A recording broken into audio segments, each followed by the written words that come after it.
answer them on the spot. So how did we get started? So Jeremy, Andrew was a third co-founder at Mindscape back in the day, subsequently not involved in the business. Jeremy, Andrew and I, we got together and we thought it'd be a shit hot idea to go out and start our own business and do something cool. We really liked the idea of building products because we've been in the services space for years and years, those guys many more years than I had.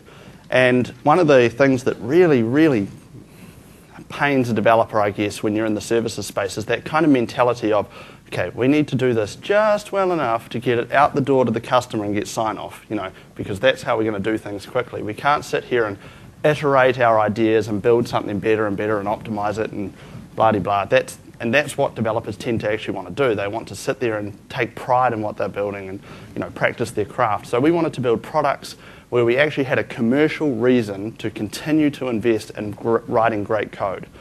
So we left and we started up Mindscape, and we each chipped in $10,000.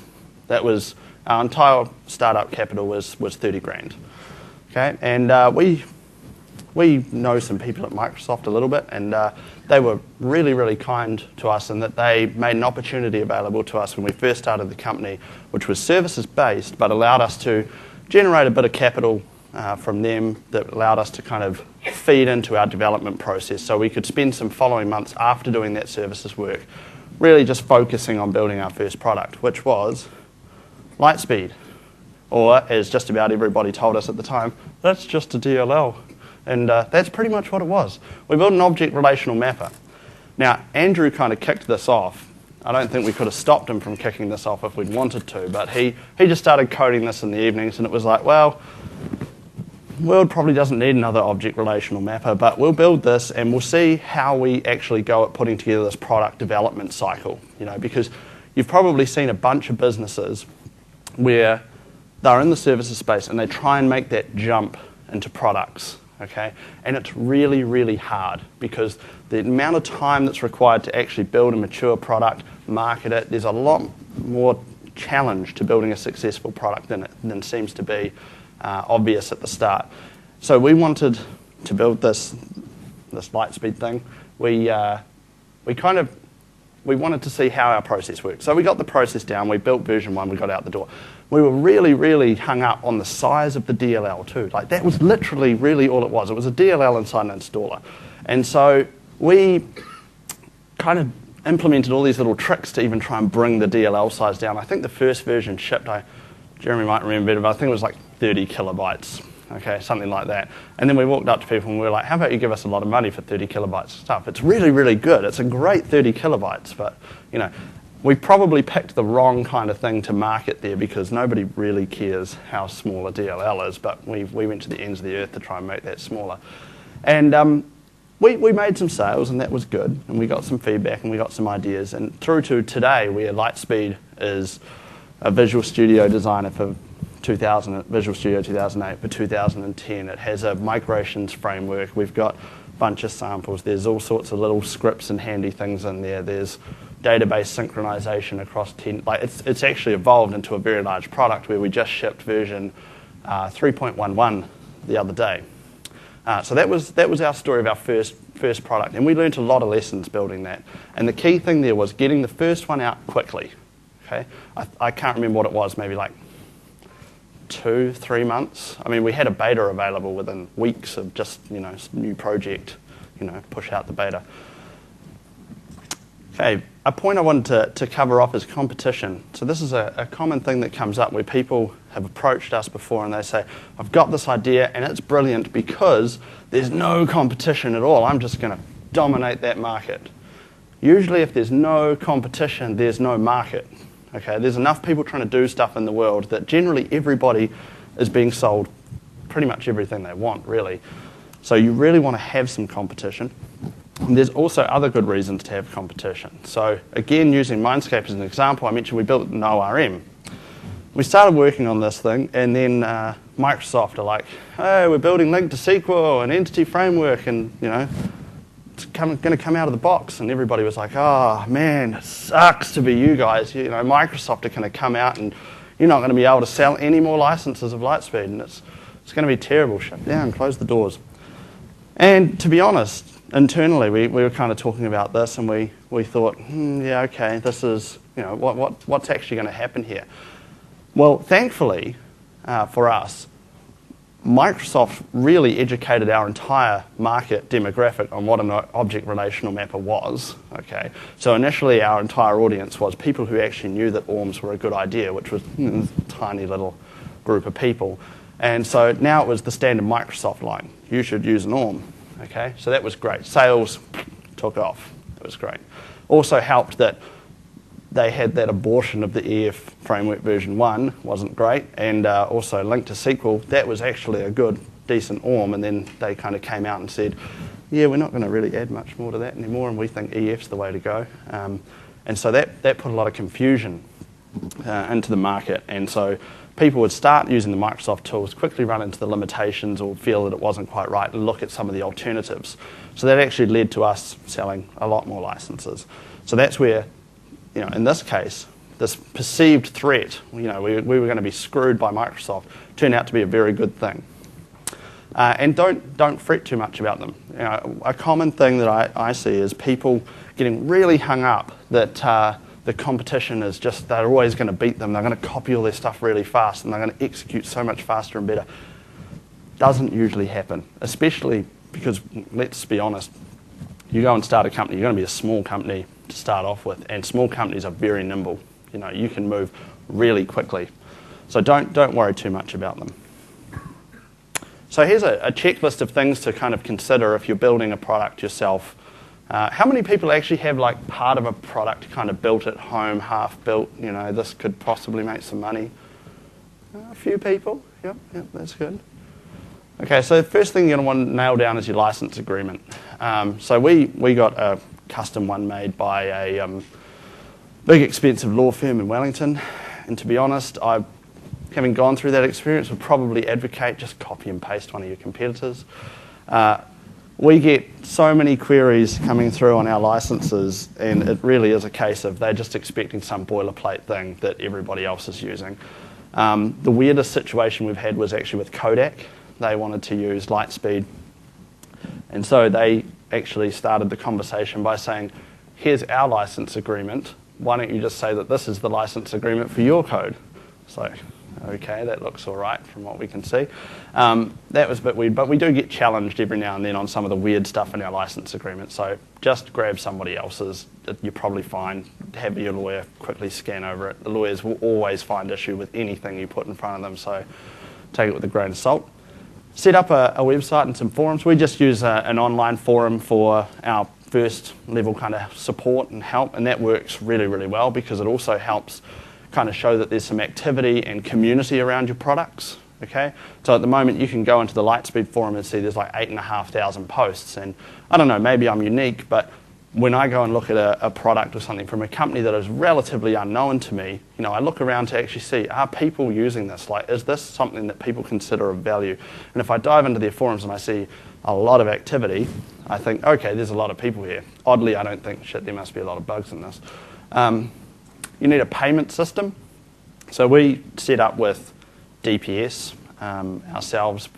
There's a lot of stuff you got to do to get sorted with that, like have a merchant account, things like that, which costs a bit of money, but you can probably just get away with PayPal, or there seems to be a growing number of SaaS kind of solutions for payments. It's easy enough to get set up. Sort out your trademark. So we're in this interesting situation where we've trademarked our name Mindscape, but there's a multi-billion-dollar software publishing company called Mindscape who, for whatever reason, didn't trademark their name. So we're kind of sitting here waiting for the day that we get contact from them saying, hey, you're using our name, and we're this big French stock exchange listed company, and we kind of go, well, apparently we have the name, so it's going to be interesting that day. But trademarks, really cheap and easy to get sorted, okay? A couple of hundred, few $100, you're done and dusted. You could probably do it yourself. We went through the lawyers, really easy to do. Set up an installer. This is a pain in the ass, but it's a really good thing just for the general professional feel for your software. There's a lot of free stuff out there around this. We use the Windows installer stuff, Wix framework. really sucks. It's a terrible product, but it's free and it works well enough. And it's the official Microsoft thing. I don't even know how Microsoft makes some of their installers with it, but it's not bad. It gives you a nice amount of polish. Nothing says these guys are amateur, like, grab our software, it's in a zip file over here. It's just like, oh, as dumb as it sounds, a zip file is not a good perception to be pushing. Nail your accounting. So we use Xero. Who here hasn't heard of Xero in New Zealand? Okay, cool. It's both a number and an accounting system. Xero is fantastic. We actually got in on the beta at the very start when they launched, and we found it really, really easy. None of us are accountants. I'm usually the person that's poking around in there the most, and found it fall off a log easy to use. Highly recommend it. Doesn't cost a heck of a lot, and it just keeps things sorted. We also have an accountant. They're a bit more expensive, but worth having just to save your sanity, because the IRD are not particularly nice. Copy protection. So you've built this thing, and this is another thing we'll cover a bit later as well, is you kind of get paranoid. Everybody's going to try and rip off my stuff. What can I do? It's even worse for us. It's kind of like we're building stuff for software developers. We're actually building stuff for people who have the know-how to crack software. It's not great. So we've just implemented some rudimentary stuff with obfuscation to make it a little bit harder, but you really shouldn't bend yourself too out of shape trying to build in copy protection. Who has heard of VistaDB? Cool. So it's this company that builds a small embedded database called VistaDB. And this guy purchased the company a few years ago, and he was trying to make more money off it, obviously, and sell more copies of it. But he did this peculiar thing where every new release that came out, and we don't actually use VistaDB ourselves, but our Lightspeed product supports it, was that he started, put in an activation system with his software. And then, you can only reactivate this many times. And if you don't deactivate properly, you can't install it on another. He went to town trying to protect his software. Okay, there were so many features coming out just to lock down the product over the last few years that very few actual improvements seem to be coming out. And unfortunately, and it's an expensive lesson learned, they went out of business a couple of months ago. And it's one of those things where you can't help but feel if you had been putting that effort either into building a better product rather than just trying to lock down the pirates, or conversely, build a copy protection product you can sell, he might have done a bit better. But don't bend yourself out of shape on copy protection. Documentation. Everybody loves documentation. We have always kind of we've done a reasonable amount of documentation, but you can always do better in this space. But make sure it's easy for people to use. One of the best things we ever did, actually, with the Lightspeed product, again, we actually have a whole lot of products, but I keep hammering Lightspeed for some reason, is when you finish the install process, it loads up our web page and says, you're ace, thanks for installing this. By the way, here's an embedded video that's 10 minutes long that's going to show you how to get started. And we put that in, and we kind of actually saw a fairly distinct rise in sales, less support queries about those kind of, how do I even create my model file type questions in our forum. And that worked really well. It had a flip side benefit as well, that we could also confirm how many people had actually installed the software, because we could see how many times did that page get loaded, because it wasn't linked from anywhere else but the end of the installation process. So documentation is really, really important. I kind of have this view with our products, even though we're selling to really smart developers, that we should always have the end goal is, until I can sell this to my mother, until she can pick up this product and go, I'm talking to a database now, we could do better at documenting it and helping people get started. Most of you don't know my mother, which is, she doesn't even know what a computer is. Okay, so finances. So I've just dropped in a quick slide here on capital raising. We're not actually going to talk about it a lot. We've been involved in various different companies where one of them took in angel investment and then went through the typical multiple rounds of fundraising. We've been involved in another business where that had a professional venture capitalist, Movac, involved. So we've seen some of those. So if you have any questions about that sort of process, feel free to hit me up afterwards. But one thing that's important is that people seem to always assume that they want or need financing, or somebody to put capital in when they really don't need it. I mean, it comes back to that thing of you should be able to build your first product fast. Bootstrapping, I think, is a far better approach to starting a business. There was a really good talk recently by Selwyn Pallett where he talked about capital raising and really resonated with me, which was he referred to the process as being like buying a car. He said your business is obviously to get from point A to point B, where B is obviously, hey, we're successful. And he said you obviously want to get there reasonably quickly. And he said, if you consider getting from point A to point B and you bought yourself a Toyota Corolla, it might cost you 25 grand, okay? You could go off and buy yourself a Ferrari for $250,000 and you'd get there a little bit quicker, all right? But you just spent 10 times the amount of money to do so. And that kind of analogy relates back to raising cash. It's a huge distraction. You now have to report to somebody else. Is it worth that little bit of a speed up? And generally, I don't think so. I think the hard times are actually what better train you and force you to learn lessons about what's going on. Obviously, you need to understand the cash flows of your business. This is why generally when we first started our company, we took in a fair bit of services revenue and then less and then less and then less because our product revenue was going up and up and up. So we managed it that way. I mean, we reinstated our salaries, was it like a month, 2 months later? 2 months, and that was off that kind of, convergence there, and it's quite hard to do that well, to be honest. Measure everything. So this is one of the great things about having your company run through a website. Okay, you get a ridiculous amount of metrics about your end users, and there's a huge number of websites where they provide tools for you to actually measure them even better, and they make it really inexpensive generally. There's a lot of free tools out there. So one of the best ones to get cracking with is Google Analytics. So if you've never used Google Analytics before, you might think, oh yeah, this will tell me how many visitors I had to my website. That's all. One of the really nice things about Google Analytics is actually the ability to set up these goals. So this is an old screenshot where we've got a bunch of conversion goals set up. You can't even see that I've filtered them out. You don't even see the blur. But this is various goals. For example, how many people are downloading Lightspeed? How many are confirmed installs? How many people are getting to what step in the sales process? All of that sort of stuff. So we can visualize our sales funnel. We can say, okay, we're losing 60% of people at step 2 of the checkout process. What's going wrong here? Like, why is this not converting better? And things like that. And we can kind of see down the bottom there that our general conversion rate for the website is 10%. So, 1 in 10 people is going to convert on some goal that we have on the website. And these goals are really easy to set up, and it almost acts as like a simple dashboard for your business through the website.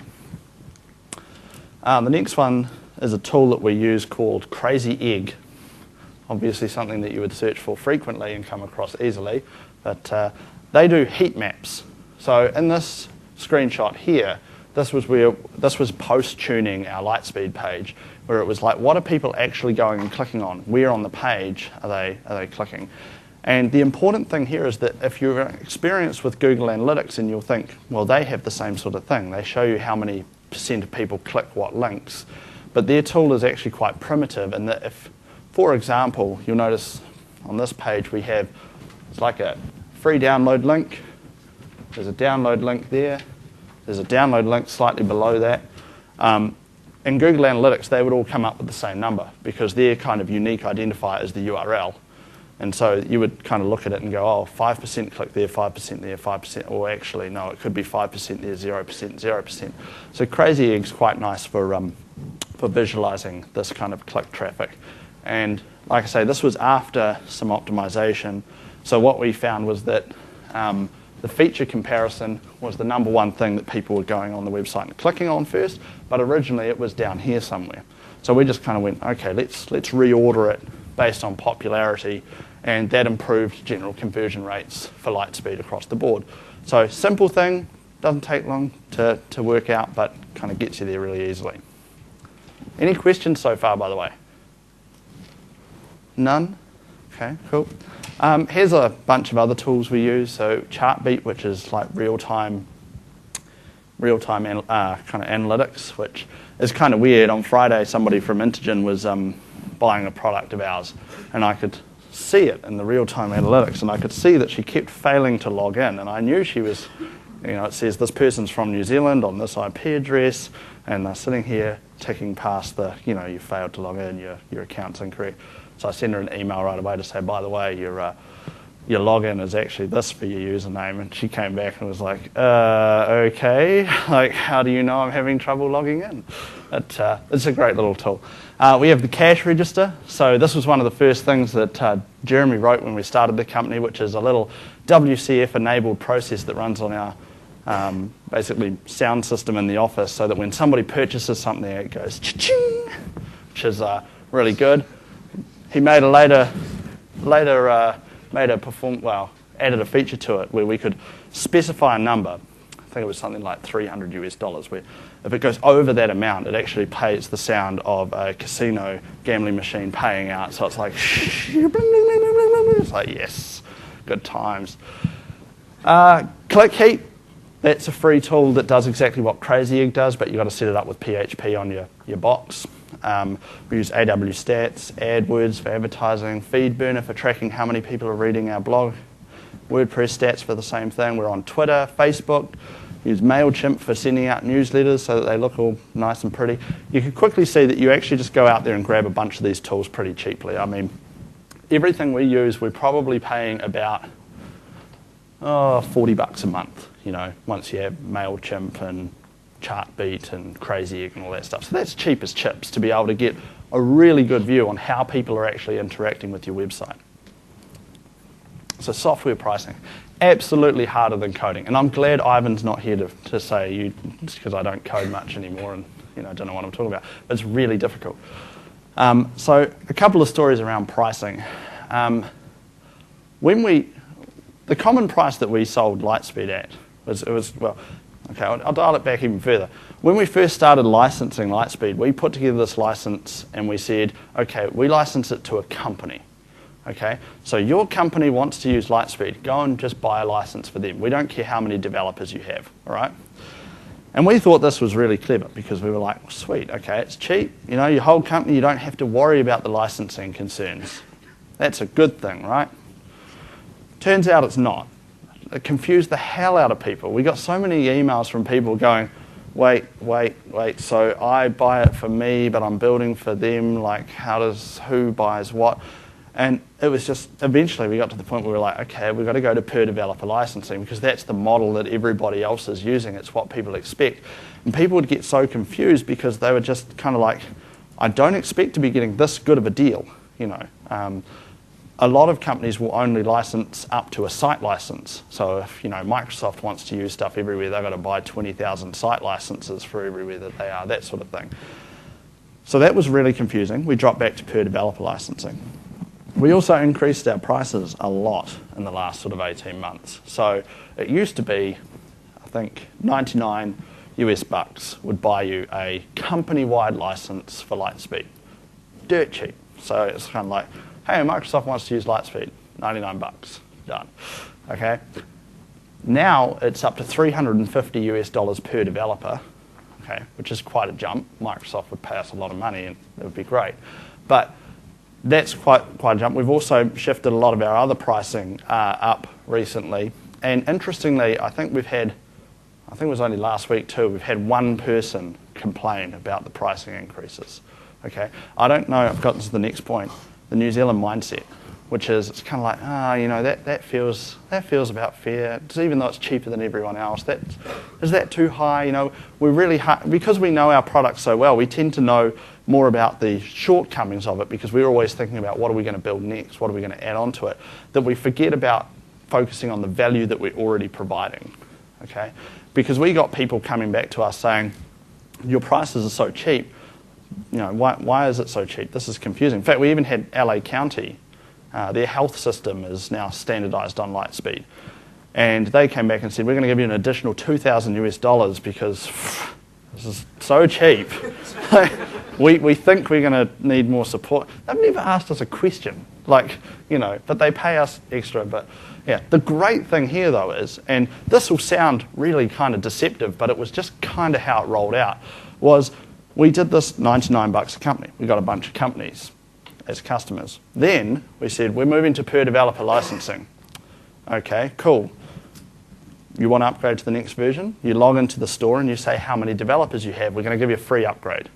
So you go into the store and you're like, oh, this is pretty sweet. I spent 99 bucks. I got 20 developers. Done. Okay, next step. Actually, I'm going to say 10 developers because my math is appalling and it'll make it easier for me to do this on the fly. 10 developers. Then, so let's say 3 weeks later, we kind of operate on annual subscription, 12 months of updates, then you can pay half price again to get the updates. So that person who upgraded to 10 developers kind of gets this bill now that the price is 350 bucks. Still not going to be able to do this quickly. About $1,500 to extend the 12-month subscription. And nobody came back and said, wait a minute here, guys, 99 bucks for the whole company. Now I'm paying you $1,500 just to get updates for another 12 months. Nobody. We were sitting there. Ivan is the most kind of, oh, this is going to really piss people off. And I think it comes back again to this New Zealand mindset. Our pricing was just so cheap for the value that we were actually providing that nobody actually cared when the price did go up. They complained more when it was so low. And we lost sales because it was low.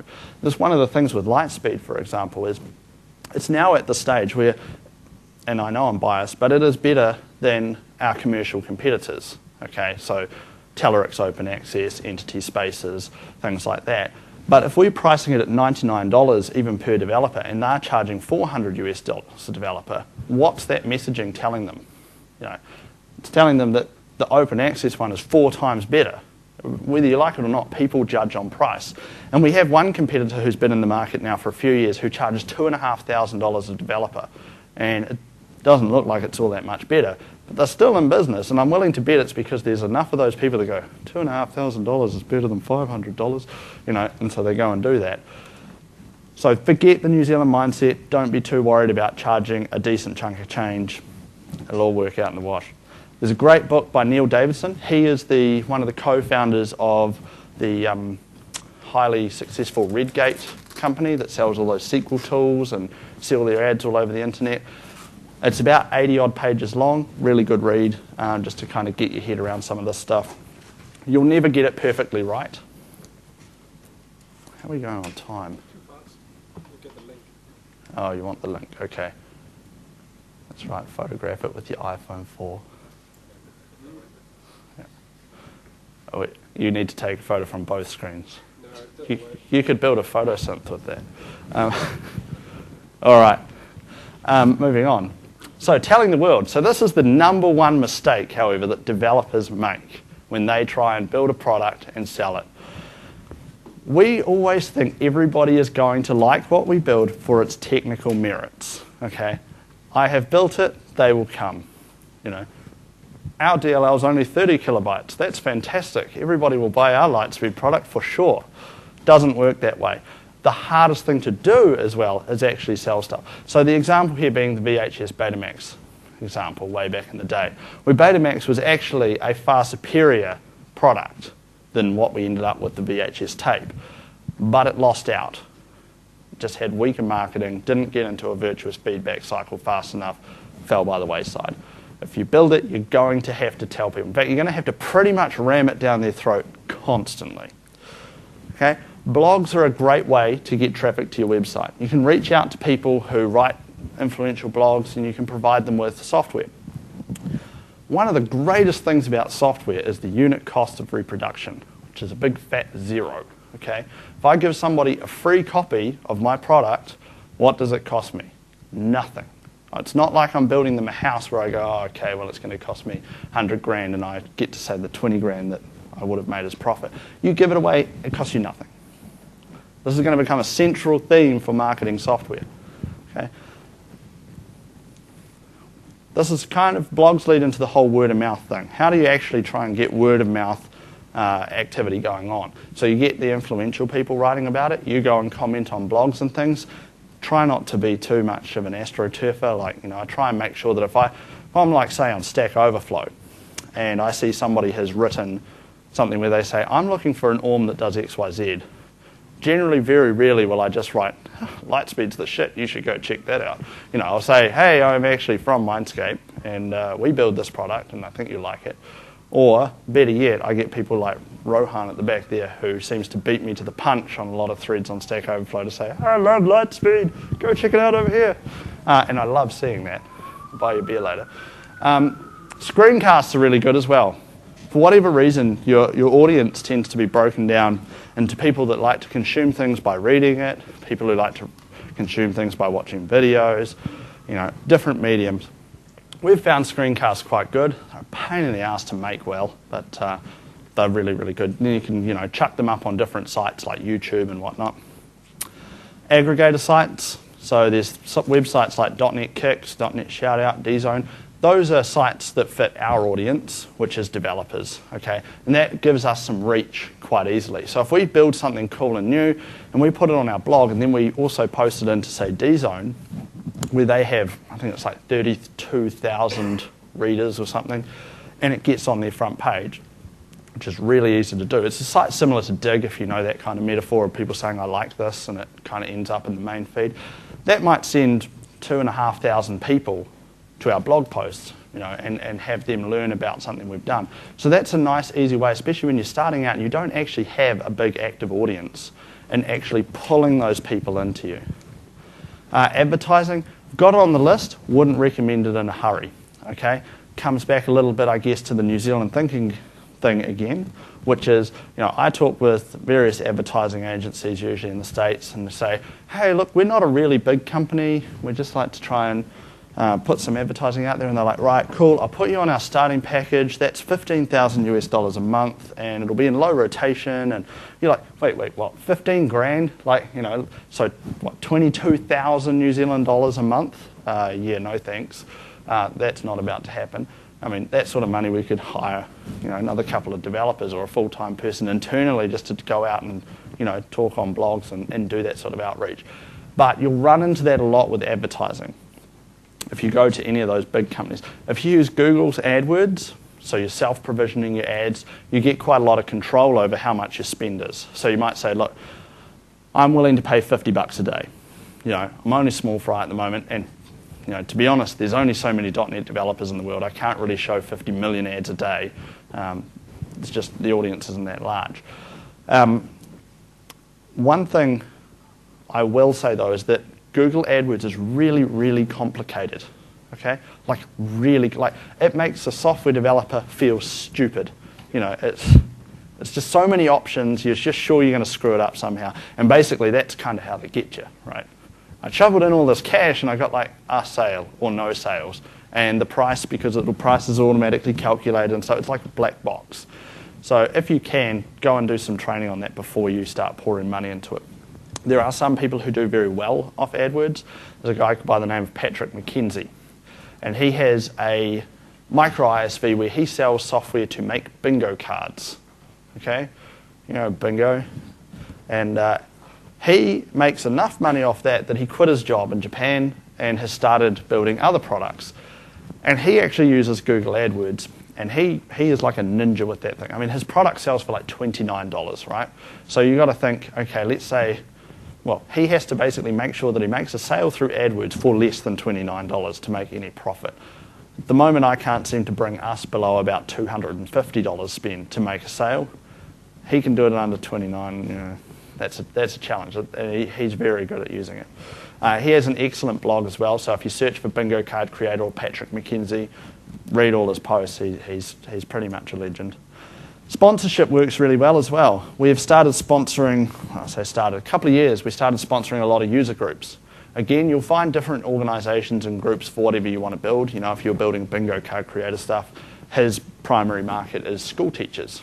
Okay, you'll find groups of people that get together and talk about stuff. Sponsorship works because 0 unit cost of reproduction. Okay, we sponsor a bunch of user groups all around the world. Predominantly in Florida seems to be like Virus Central, where somebody popped into this user group and they went to the next one and said you should get Mindscape to sponsor you, and on and on and on, because we just provide software. Okay, so we do that in New Zealand already, where we say if you're a speaker at a Microsoft .NET user group, we'll give you a free license to everything we make. Okay, so it's a great incentive to actually, get up, run a session. We've been doing that all over the show, and that just seems to be building up steam, gets our name out there, associates us with building controls and frameworks for .NET, and it works really well. And it's free. And get creative. So again, I mentioned, one of the great things about being a small company is that you can be nimble.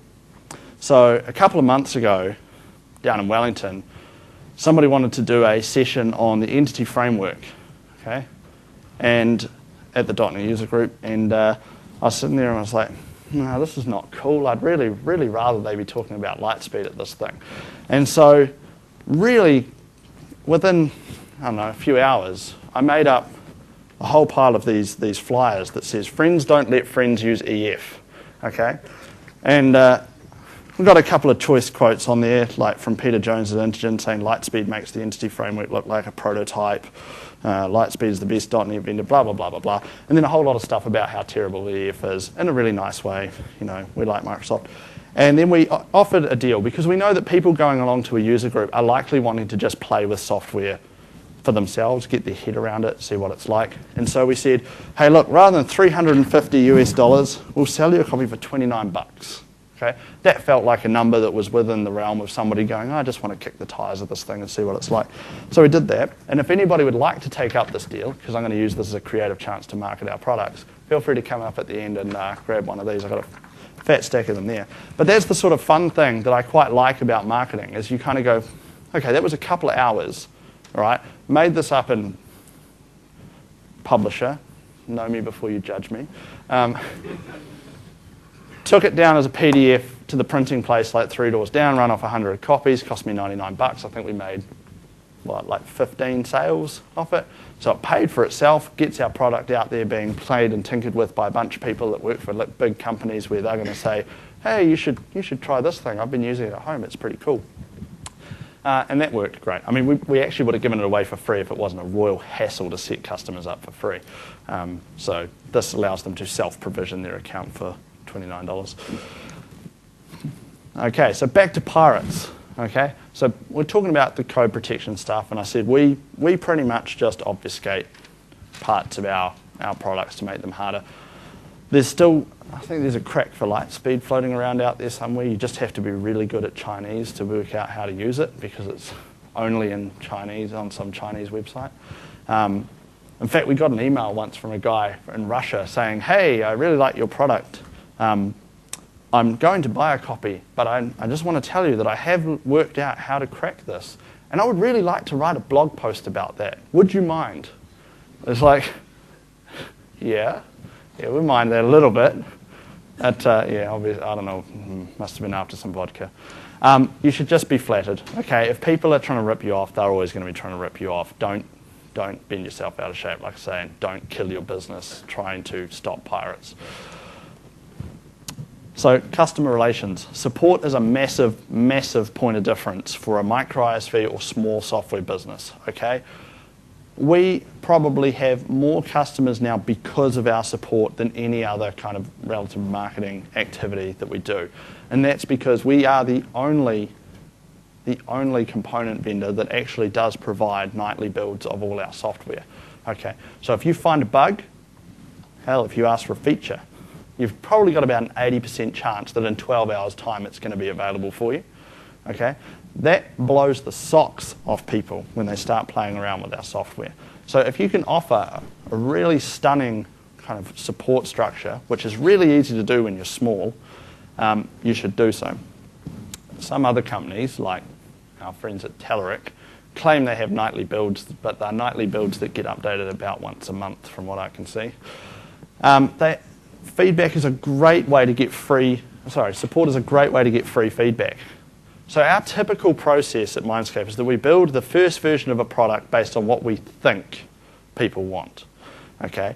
And to be frank, not really being in that services game, which is where most developers actually are, and it's disappearing further and further into the distance for us and into the rearview mirror, it's actually kind of hard to keep a finger on the pulse of how developers are actually still working to a degree. So we build our first version. We know it's not going to probably sell a lot of copies. But we start getting that feedback cycle going. Other customers that we already have start playing with that stuff, and they say, yeah, it'd be great if you did this. Okay, we plug that in. It's in the nightly build. Okay, rinse and repeat, rinse and repeat. We get to the point where we have a version 2 product. It now does a whole lot more. That's now more attractive to a lot more people. We just kind of keep with that cycle. We obviously integrate certain features that we think would just be great because, as people as that, is it Henry Ford's quote, that if he actually asked people what they wanted, they would have told him that they wanted a faster horse. People don't tend to come to you with feedback of grand vision. They're like, this method should make that parameter optional. Okay, we can do that. That's pretty easy, that sort of thing. So feedback's great.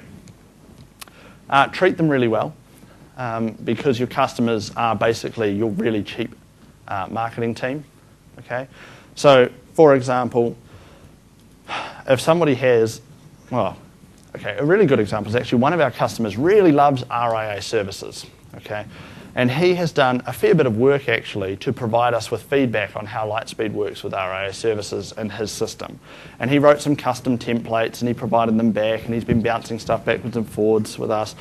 And it was one of those things where it was like, this guy is just so helpful, and he's purchased one license of Lightspeed. I think he bought it about a year ago. Like, he might have spent $200 with us. And so we said, look, you're just providing so much value. We're going to give you our full range of software, and we'll give you, several years of subscription, so you don't have to worry about it. Scratch his back because he's scratching ours, that sort of thing. And again, zero cost of reproduction. There's no real downtime. We might have lost a sale if he was going to buy something else, but it's far better to have him as a huge advocate of ours. So getting a leg up. Okay, so Microsoft have some options available for anybody that's looking at starting a business with software, particularly building a product, which is the BizSpark one, or if you wanted to build a SaaS solution, Website Spark. Okay, so if you set up a company, your company is under 3 years old, you're doing less than $1 million revenue, and what was the third thing? Oh, it has to be a product or website. And New Zealand owned, yep. Then Microsoft will hook you up with basically free MSDN licenses, and I think the Website Spark one includes server licenses for things like SQL Server and whatnot. And so that's a real fall-off-a-log simple thing to do. You can fill that out online. You have to pick a BizSpark partner, of which Mindscape is a BizSpark partner. So that allows us to basically kind of check those 3 things, and if you all line up, then we kind of just give you the thumbs up and you're in the program. So that's great if you're thinking about starting a business. What does it cost? Like $120 to register a company. So getting in's really easy. At the end of the 3 years, obviously, Microsoft are hoping that if you're successful, you're going to start buying some licenses. If you're not, there's like a $100 termination fee. So nothing really to worry too much about. That pretty much brings us to the end of this session. Is there any questions yet, though? You, sir.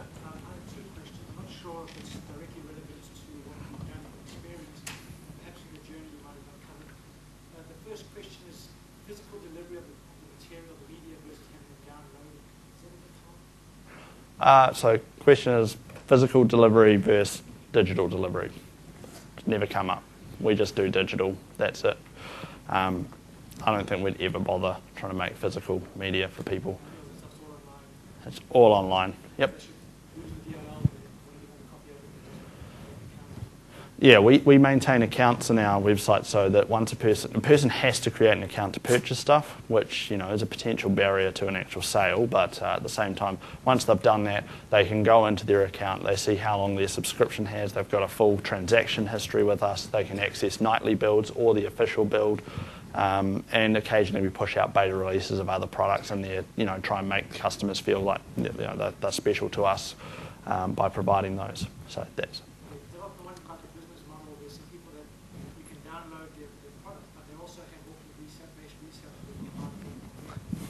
we have resellers, but they're just going to send you the same digital file. So we have a special reseller account type in our store where they have access to every download and every nightly build for everything we build. And some of our products have license keys, and they can generate up license keys as well and spit them out. But it's pretty low tech in that it just basically does a huge data dump for them to grab what the heck they want. But that's been the process. Yep. The second question was around, in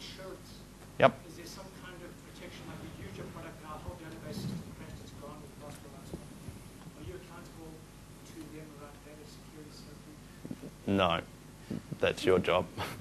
We have a lot of tests in our products. We basically don't indemnify our customers for data loss at all. Our company does, however, have indemnity insurance, so we are kind of protected to a degree if somebody really wanted to make a big issue out of it.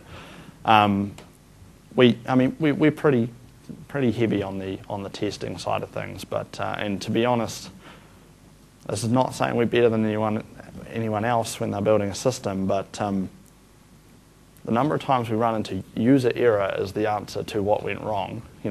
It deleted everything from the database. Here's my code. Oh, so you've got to delete everything from the database call in there. Oh, okay. Yeah, that might be the guy. That's an issue we run into. So no, we don't, in our license agreement, I'm trying to remember, I'm pretty sure we cover ourselves on that front. Yeah, well, we have, in Mindscape, we've got, if you include virtual servers, probably about 5 machines per physical person in the company. And our build time on Lightspeed is about 35 minutes, is it? 30 minutes. And that builds on a .NET 4 box, a .NET 3 box. It ships some DLLs around. It runs a suite of 18,000 unit tests. Obviously, Lightspeed talks to about 10 different databases, so we have to run all the tests across 10. We've got Oracle sitting there, SQL Server, VistaDB, all this stuff floating around. There's actually quite a lot of infrastructure sitting behind the Lightspeed kind of deployment process.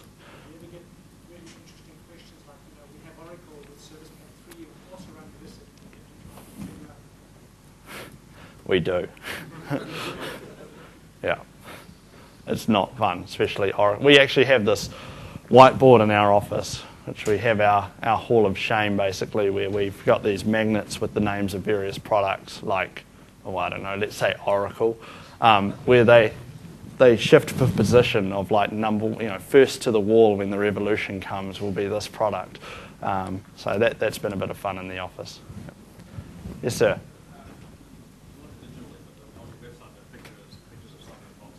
There is pictures. Yeah, okay. I knew somebody. Yeah. There's a picture of. I'm glad you. Actually, was it a screenshot? No, you must have been to the website, and I applaud you for that. Yeah, there is pictures of software boxes. If you paid us enough money, I'm sure we'll ship you a box. Have you ever printed the box? What? Pardon? Have you ever actually printed the box? No. No, they're all completely, in the land of Photoshop. Yeah. Any other questions? Yes, sir. How big a problem is piracy from a scale to 1 to 10? If you write software to run, should we really care about the kids sitting at home trying to hack your software and think that's so freaking great? Or is it more a case of making sure that the big companies, where your money stream is coming from, making sure that they pay up? The latter is more important, making sure that the big companies are actually licensing themselves properly. So we have a bunch of customers where we know full well that they've bought like one developer license, and then we, even in New Zealand, we talk to sort of 6 of their developers who tell us how much they love working with the product, and you're kind of like, this doesn't add up. In terms of people just hacking away at it, no, it doesn't really cause us any concern. I mean, to be frank, we were the same people back in the day. We'd try seeing how can I work around this, just for fun. That's just what people do. And if they're big companies, generally though, will want to be legitimate, and that's the problem. Well, not a problem, but it's part of the hassle of dealing with them. So, for example, the other day we have signed up Lockheed Martin as a customer. Okay, and they send us this 10-page form, to fill. Like they so much process around making sure that they are licensed correctly and that our products are meeting their demands. That it gets quite ridiculous. And, back to the Kodak example as well. They want to be damn sure they're not opening themselves up to any problems. So, yeah. Anything else? When you first started with the product, were you purely selling it by, as you said, there, sort of like trials and word of mouth? Were you actually going out and finding people? Purely selling it that way, because we felt at the price that we charge, even now, it doesn't scale to going out and actually selling to people. Like we would definitely not be hiring a salesperson as much as we would probably hire, say, a community manager, somebody that's got a blend of technical and kind of social skills that would match up to just posting stuff online, you know, working with bloggers and stuff like that.